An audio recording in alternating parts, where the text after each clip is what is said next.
Hi friends. आज तो मन करता है बस आपसे ही बातें करूं।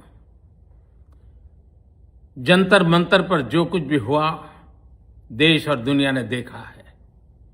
कुछ शरारती बच्चों ने भद्दी भद्दी गालियां बोली। मुझे तो गालियां दी गई, मेरी स्वर्गीय माता को भी गालियां दी गई। मैं उन्हें माफ करना चाहता हूं। समाज भी मेरी इस बात को स्वीकार करे। सबसे पहले माफ करने से पहले मोदी जी को माफी मांगनी चाहिए स्टूडेंट से। जो 20 जुलाई को लाठीचार्ज हुआ है, जिन स्टूडेंट्स का सर फोड़ा गया है पैलेट गन से, जिनको इतनी ज्यादा सीरियस इंजुरीज हुई है, हाथ टूटे, स्टूडेंट्स के पैर टूटे, पहले उनसे माफी मांगिए आप।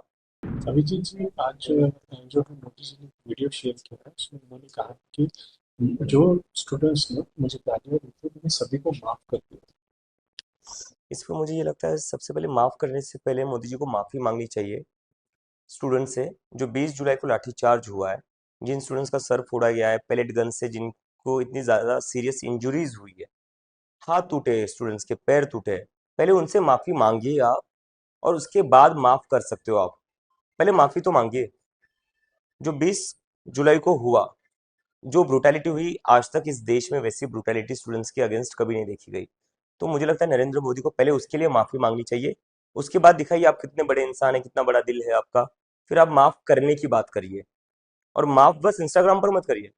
पुलिस को बोलकर केसेस भी वापस ले लीजिए स्टूडेंट्स के ऊपर। जो केसेस आप गलत केसेस लगा रहे हो वो वापस लीजिए। Thank you. कहीं ना कहीं सब जो है महिलाओं पे जो भी प्रोटेस्ट में स्टूडेंट्स खासतौर पे लेडीज शामिल हुई थी, जिन्होंने जो कुछ भी किया है तो उनको कहीं ना कहीं टारगेट किया जा रहा है। एक और जहाँ महिला सशक्तिकरण की बात की जा रही है, इसमें टारगेट किया जा रहा है, जबरदस्ती माफी मंगवाने की भी वीडियो सामने आई।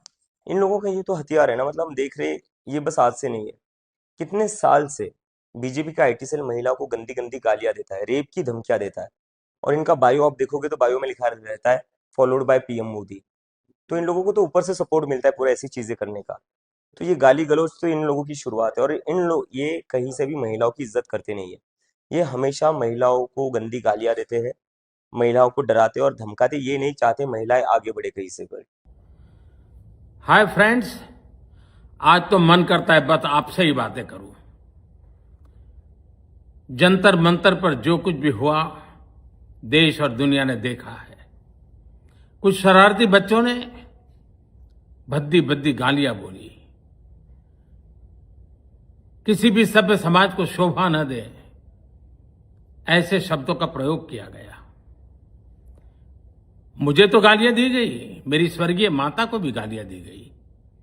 न जाने कितना भद्दा स्वरूप था।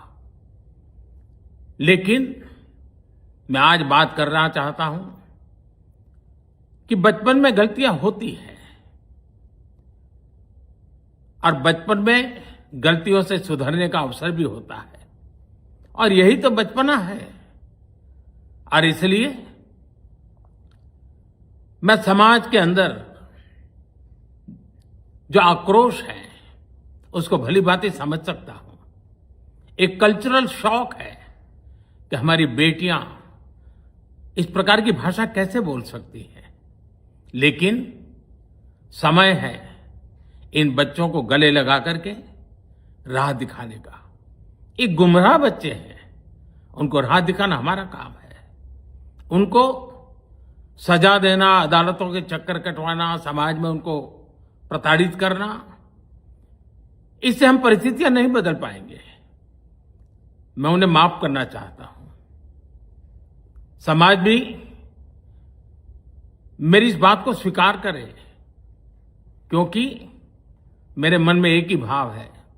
कभी कभी दांतों तले हमारी जीभ आ जाती है, खून निकल आता है, लेकिन हम दांत तोड़ते नहीं है, क्योंकि दांत भी हमारे हैं, जीभ भी हमारी है, बच्चे भी हमारे हैं। उन्हें राह दिखाना हमारा काम है। गुमराह को राह दिखाना कठिन होता है, लेकिन कठिन काम हमको करना है। और इसलिए आओ, मैं इन बच्चों को कहता हूं, बच्चों आओ, हम देश के लिए साथ मिलकर के आगे बढ़े, कुछ नया सीखें, गलतियों से भी सीखें, अपने सपनों को लेकर के चल पड़े। देश बहुत आगे बढ़ रहा है, आगे बढ़ने वाला है, और आपका भी आगे बढ़ना निश्चित हो, यही मेरा सपना है। मैं आपके लिए जीता हूं, आपके उज्जवल भविष्य के लिए खपता हूं। आओ हम मिलकर के देश को आगे बढ़ाएं। बहुत बहुत धन्यवाद दोस्तों। बस आओ, गलतियों से सीखो, आगे बढ़ो।